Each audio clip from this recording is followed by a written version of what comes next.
اللہ نے فرمایا سب کے سب سجدہ کرو، سب سجدے میں چلے گئے.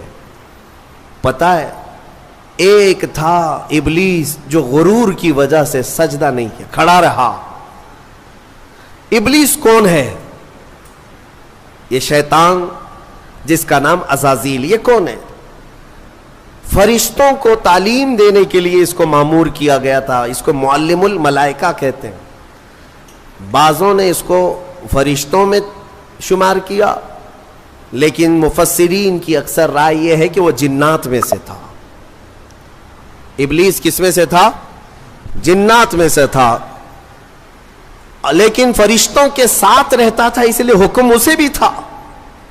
حالانکہ وہ اللہ کی بہت عبادت کیا ہے، بہت عبادت، اتنی عبادت کیا ہے کہ اس کے سجدے اگر زمین پر پھیلا دیے جائیں تو ایک راہی کے دانے کے برابر بھی جگہ خالی نہیں ہوگی. اتنے سجدے اللہ کے کر چکا، لیکن اس وقت سجدہ نہیں کیا. تو رب تعالیٰ نے سوال فرمایا، قال ما منعک الا تسجد اذ امرتک، تو سجدہ کیوں نہیں کیا جبکہ میں نے تجھے حکم دیا تھا؟ قال انا خیر منہ، کہنے لگا اے مولا میں اس سے بہتر ہوں، آدم سے میں بہتر ہوں. خلقتنی من نار وخلقتہ من طین، تو نے مجھے آگ سے بنایا ہے اور اسے مٹی سے بنایا ہے. آگ بلند رہتی ہے، مٹی نیچے رہتی ہے. بلند آدمی نیچے والے کو سجدہ کیسے کرے؟ ہاں یہی غرور ہے.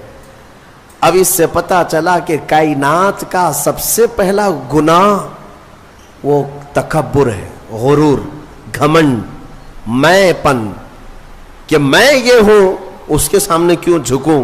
یہ ابلیس کی یہیں سے خصلت شروع ہوئی.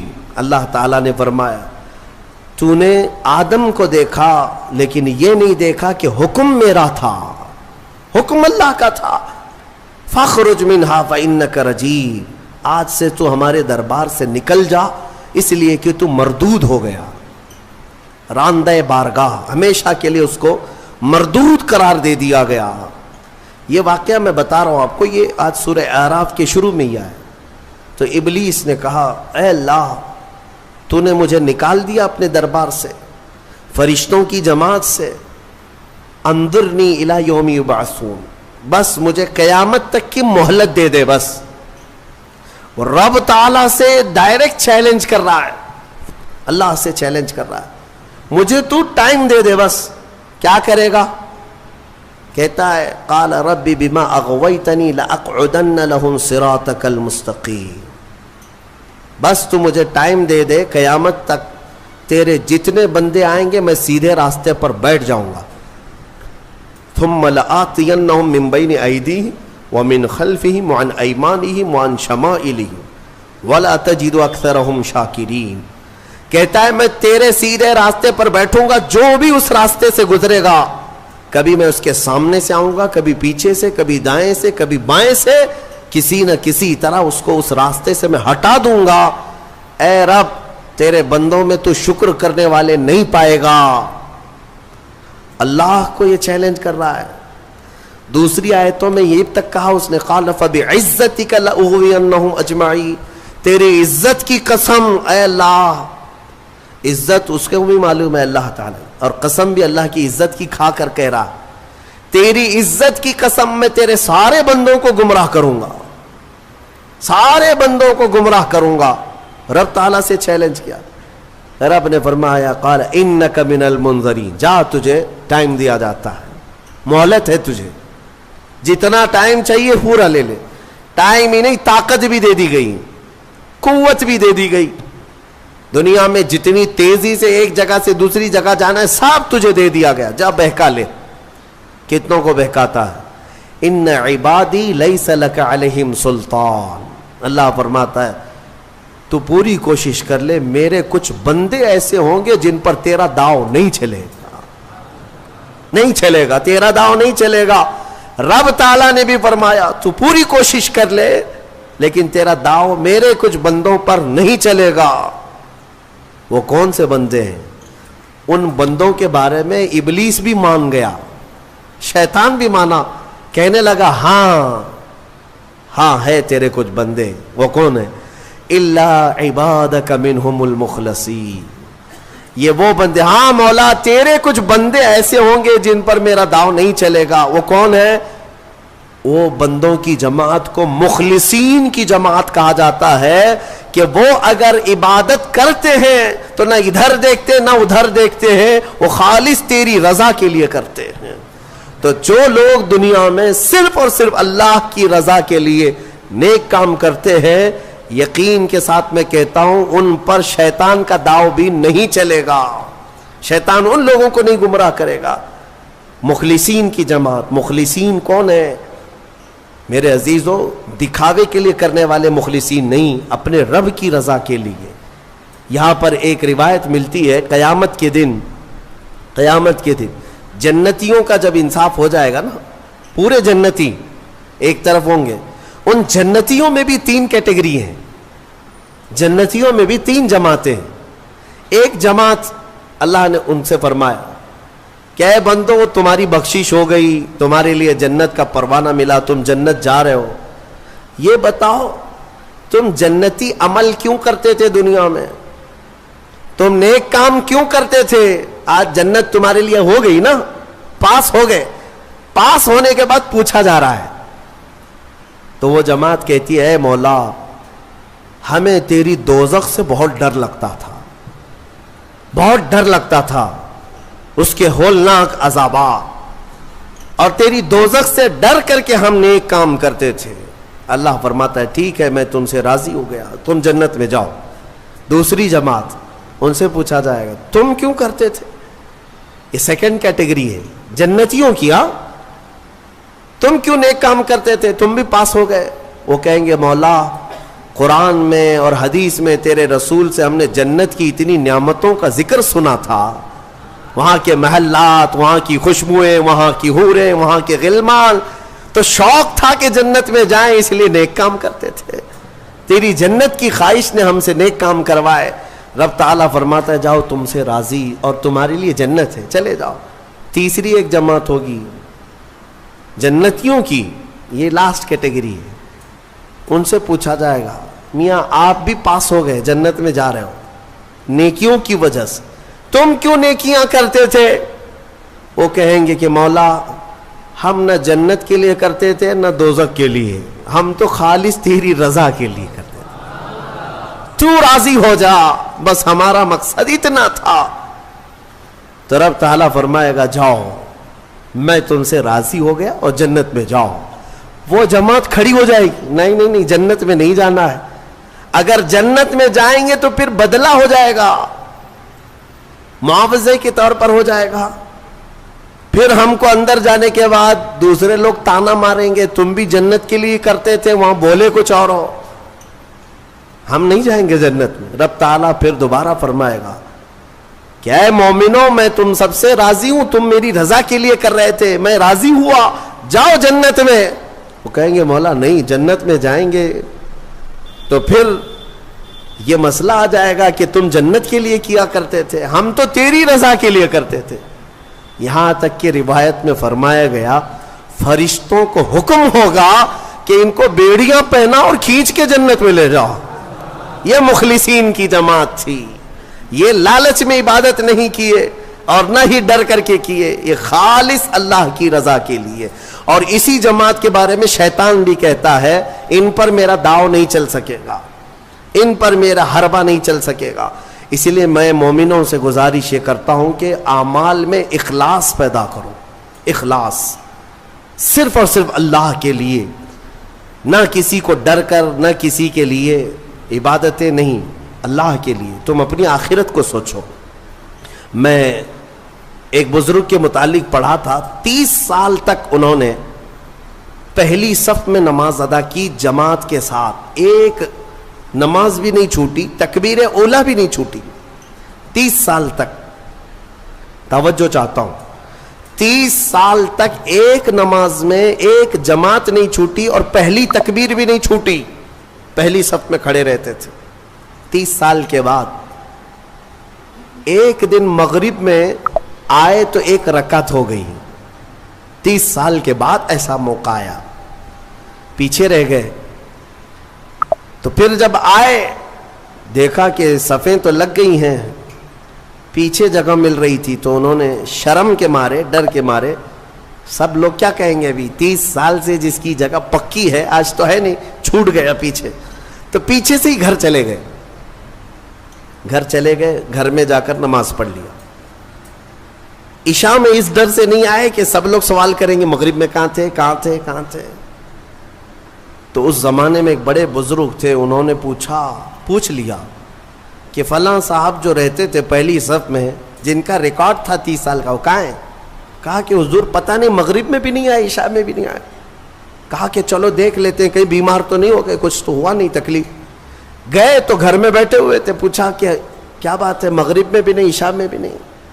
کہا مغرب میں آیا تھا لیکن 1 رکعت ہو گئی تھی, میں شرم کے مارے پہلی صف میں نہیں آیا, پہلی صف میں جگہ نہیں مل رہی تھی, شرم کے مارے میں پیچھے نہیں کھڑا ہوا کہ لوگ کیا کہیں گے, میں واپس گھر میں آ کر نماز پڑھ لیا.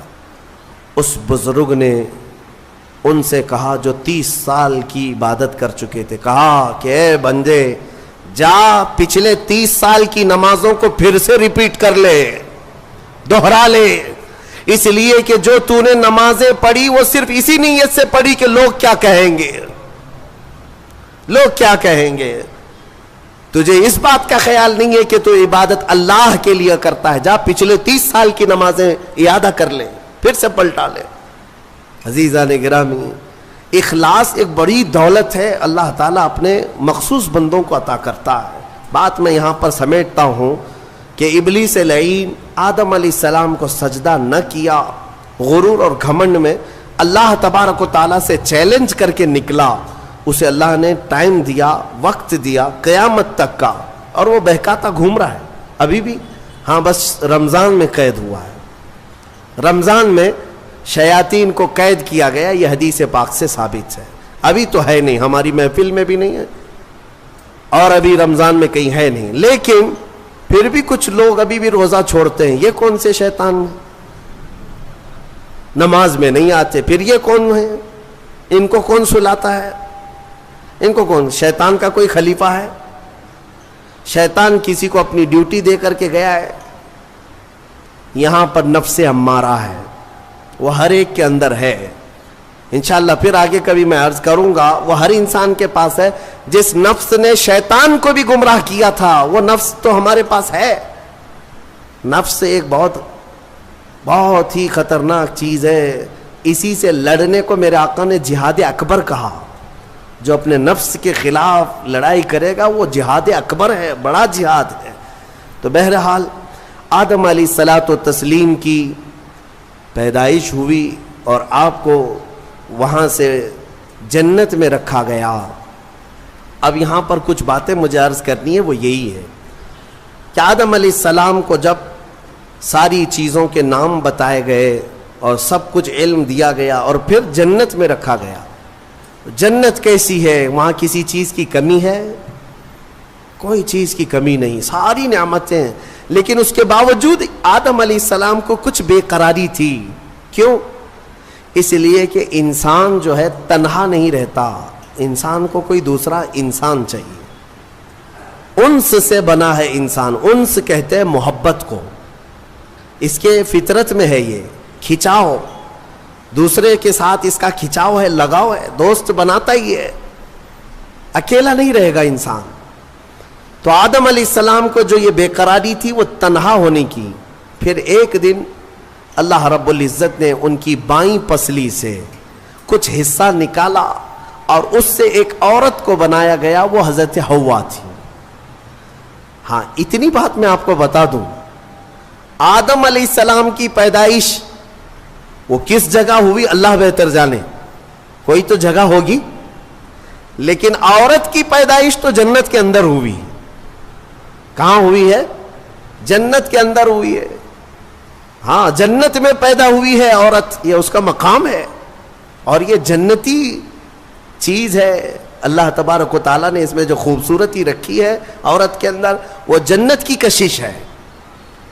جب حضرت آدم علیہ السلام حضرت حوا کو دیکھتے ہیں, آپ کو پتا ہے حضرت حوا دنیا کی سب سے خوبصورت عورتوں میں سے ایک ہے, سب سے خوبصورت تھی. آدم علیہ السلام ان کی طرف ہاتھ بڑھانے لگے. رب تعالیٰ کا حکم ہوا آدم تمہارے لیے حلال نہیں, تم اس کا مہر ادا کرو, مہر ادا کرو. مہر دینا یہ جنتی قانون ہے. آج بھی ہمارے نکاح میں مہر رکھا جاتا ہے. آدم علیہ السلام نے عرض کیا کہ مولا میں یہاں کس چیز کا مالک ہوں, کیا چیز مہر میں دوں؟ رب تبارک و تعالیٰ نے فرمایا آدم تمہاری اولاد میں اخیر زمانے میں میرا ایک محبوب نبی پیدا ہوگا جس کو آسمانوں میں احمد, زمینوں میں محمد کہا جائے گا. آدم تم اس پر 20 بار درود بھیجو, یہ حوا کا مہر ہو جائے گا. شیخ عبدالحق محدث دہلوی رحمۃ اللہ علیہ نے بھی اس کو لکھا ہے. آپ اندازہ کرو ہماری ماں کا مہر درود پاک ہے. ہماری ماں ہمارے باپ کے لیے حلال ہوئی تو درود کے صدقے میں حلال ہوئی. اور جس کو درود سے چڑ ہے اسے سوچنا چاہیے کہ حلال ہونے کا طریقہ آدم علیہ السلام کے لیے حضرت حوا درود رکھا گیا. درود کے منکر تو کہاں جائے گا, کیا اپنے ماں باپ کے بارے میں شک کرے گا؟ آدم علیہ السلام اس کے بعد حضرت بی بی حوا کو چھوتے ہیں. دونوں مزے سے رہ رہے تھے. قرآن میں اللہ فرماتا یا آدم اسکن انت وزوجک الجنت فکلا منہا حیث شئتما. رب فرماتا ہے تم اور تمہاری بیوی جنت میں رہو, جو چاہے کھاتے رہو, جہاں سے من کرے کھاؤ. جنت میں گھومتے رہو, پھرتے رہو, ساری چیزیں تمہارے لیے اب حلال ہیں. لیکن رب نے فرمایا تھا ولا تقربا ہذہ الشجرہ, ایک درخت ہے اس کے قریب مت جانا, ایک درخت ہے اس کے قریب مت جانا. اللہ کی طرف سے منع تھا. وہ درخت کے قریب جانے کی ممانعت آئی تھی تو ہوا کیا, ابلیس لعین جو بارگاہ سے مردود ہو گیا تھا, اب اس کی ڈیوٹی ہو گئی تھی کہ آدم علیہ السلام کو بہکائیں یا پھر ان کی ذریت کے خلاف کچھ نہ کچھ سازشیں کرتے رہے. اس کی ڈیوٹی ہو گئی تھی. اس وقت تک وہ فرشتوں میں بھی جاتا آتا تھا, جنت کے دروازے تک بھی پہنچتا تھا. روایات یہ بتاتی ہیں کہ ایک دن جنت کے قریب وہ گیا, آدم علیہ السلام اور حضرت حوا کو بلایا, کہا کہ تمہیں پتہ ہے اس درخت کے قریب جانے سے کیوں منع کیا گیا ہے؟ آدم علیہ السلام نے پوچھا کیا بات ہے؟ کہا اس درخت میں ایک پھل ہے, اگر تم کھا لو گے نا الا ان تکونا ملکین او تکونا من الخالدین, تم یا تو فرشتے بن جاؤ گے یا ہمیشہ جنتی بن جاؤ گے. ہاں اگر کھا لیے تو ہمیشہ کا ہو جائے گا, پکے ہو جاؤ گے. اس لیے تمہیں روکا گیا ہے, کھانے سے روکا گیا ہے کہ تم کنٹینیو نہ ہو جاؤ, یہاں پہ ہمیشہ کے نہ ہو جاؤ. آدم علیہ السلام اس کی باتوں میں نہیں آئے. لیکن اندر آنے کے بعد حضرت حوا بار بار کہنے لگیں آدم علیہ السلام سے کہ ایک بار پھل کھا کے تو دیکھتے ہیں, کھا کر کے تو دیکھتے ہیں. حضرت آدم علیہ السلام نے منع کیا. رب تبارک و تعالیٰ نے قریب جانے سے منع کیا ہے, ولا تقربا ہذہ الشجرہ. اب یہاں پر شیطان نے ایک لاجک سکھائی, منطق. ہاں قریب جانے سے منع کیا نا, درخت کا پھل کھانے سے تھوڑی نا منع کیا. تو حضرت بی بی حوا نے پھل توڑ کر کے آدم علیہ السلام کو بھی پیش کیا, خود بھی کھائیں. جیسے ہی ان دونوں نے کھائے, قرآن میں اللہ فرماتا ہے دونوں کے کپڑے اتر گئے, لباس اتار لیا گیا, پورا کا پورا لباس اتار لیا گیا. جنت کے کچھ درختوں کے پتوں سے انہوں نے اپنا جسم چھپایا. پھر فوراً حکم آیا اللہ کا, قال اہبطوا, اتر جاؤ تم سب کے سب, تم سب اتر جاؤ جنت سے, زمین پر جاؤ. اس لیے کہ اللہ تعالیٰ نے جس چیز سے روکا تھا تم نے وہ کھا لیا. آدم علیہ السلام کو بھی اتارا گیا, بی بی حوا کو بھی اتارا گیا. جنت میں اور جنہوں نے ان کا تعاون کیا تھا سب کو اتارا گیا, زمین پر بھیج دیا گیا. اور پھر الگ الگ آدم علیہ السلام کو سرندیپ پہاڑ پر جو سری لنکا میں ہے آج, حضرت حوا کو جدہ میں سعودی عرب میں. اتنا لمبا فاصلہ, اور پوری بھری دنیا میں دو ہی لوگ ہیں, اور ایک ادھر ایک ادھر. رب تبارک و تعالیٰ نے اتارا اور پھر یہ فرمایا ایک مدت تک تم کو زمین میں ٹھہرنا ہے اور پھر میری طرف لوٹ کر کے آنا ہے. آدم علیہ السلام اس بات پر روتے رہے, بہت روئے, تقریباً 350 سال روئے. سب سے زیادہ رونے والوں میں آدم علیہ السلام کا نام آتا ہے. پھر ایک دن ایسا ہوا کہ آدم علیہ السلام نے اللہ تعالیٰ کی بارگاہ میں یوں عرض کیا کہ جب میری آنکھ کھلی تھی, سب سے پہلے حضرت آدم علیہ السلام کی روح ڈالی گئی, آنکھ کھلی تھی, تو سب سے پہلے آدم علیہ السلام کی نظر جس چیز پہ پڑی تھی وہ لا الہ الا اللہ محمد الرسول اللہ. اللہ تعالیٰ نے اپنے نام کے ساتھ ایک اور نام رکھا تھا. آدم علیہ السلام نے اللہ کی بارگاہ میں یوں عرض کیا کہ مولا, جس کا نام تو اپنے نام کے ساتھ آسمانوں میں رکھا اس کے طفیل میری توبہ قبول فرما.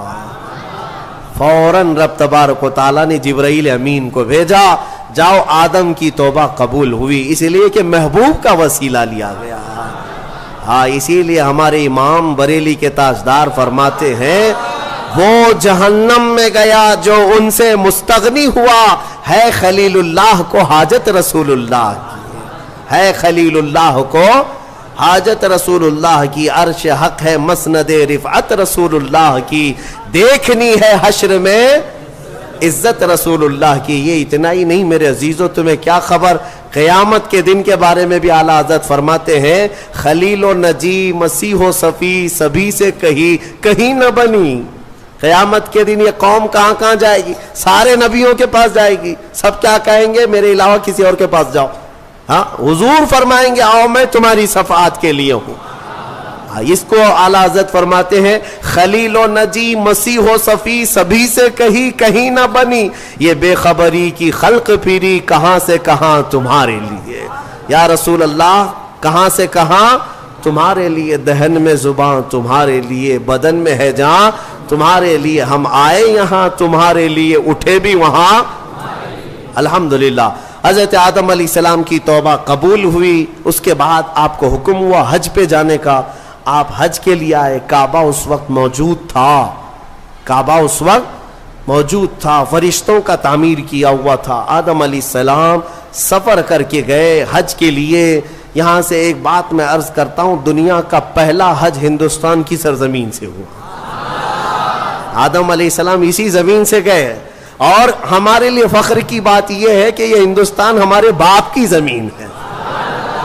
ہاں, آدم علیہ السلام باپ ہے کہ نہیں ہے, ہمارے باپ کی زمین ہے. الحمدللہ ہم اپنے باپ کی زمین پر قائم ہیں. ہاں, کسی کے باپ کی نہیں ہے. اور فخر سے رہو, خوشی سے رہو. اللہ تبارک و تعالیٰ نے زمین پر تمہیں قرار دیا. آدم علیہ السلام جب وہاں پہنچے تو عرفات کے میدان میں حضرت حوا سے ملاقات ہوئی. پھر اس کے بعد زندگی کی ابتدا ہوئی, اولاد شروع ہوئی آدم علیہ السلام کی. پھر نسل انسانی کا ایک بہت بڑا سلسلہ شروع ہوا, اور اسی نسل انسانی کی برکت ہے کہ ہم اور آپ زمین پر آج موجود ہیں, اسی آدم علیہ السلام کی نسل سے. ایک اور بات خاص طور پر عرض کرنا ہے, وہ یہ ہے کہ آدم علیہ السلام کہاں سے اتارے گئے تھے. میں نے ابھی آپ کے سامنے عرض کیا, کہاں سے اتارے گئے تھے, جنت سے اتارے گئے تھے. جنت سے اتارے گئے, اور جہاں سے آئے ہیں وہیں پر جانا چاہیے. اسی لیے کہا گیا انسان کو کہ تیرا اصلی وطن جنت ہے. تیرا اصلی وطن کیا ہے, جنت ہے. بچہ جب ماں کے پیٹ سے پیدا ہو کر کے دنیا میں آتا ہے تو روتا آتا ہے نا, دیکھا ہے نا آپ نے, روتے ہوئے آتا ہے. کیوں روتے ہوئے آتا ہے؟ بزرگوں نے فرمایا, خود میرے مرشد گرامی حضور تاج الشریعہ رحمۃ اللہ تعالی تشریح فرماتے تھے کہ بچہ روتا ہوا اس لیے آتا ہے کہ اس کا اصلی وطن چھوٹ گیا. کون سا؟ جنت میں تھی. ہماری روحیں آنے سے پہلے کہاں تھی؟ جنت میں تھی. اصلی وطن جب بھی چھوٹتا ہے تو روتا ہوا آتا ہے.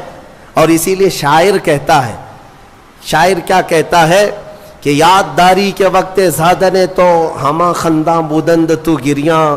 اے انسان, تجھے معلوم ہے جب تو پیدا ہوا تھا سب ہنس رہے تھے اور تو رو رہا تھا.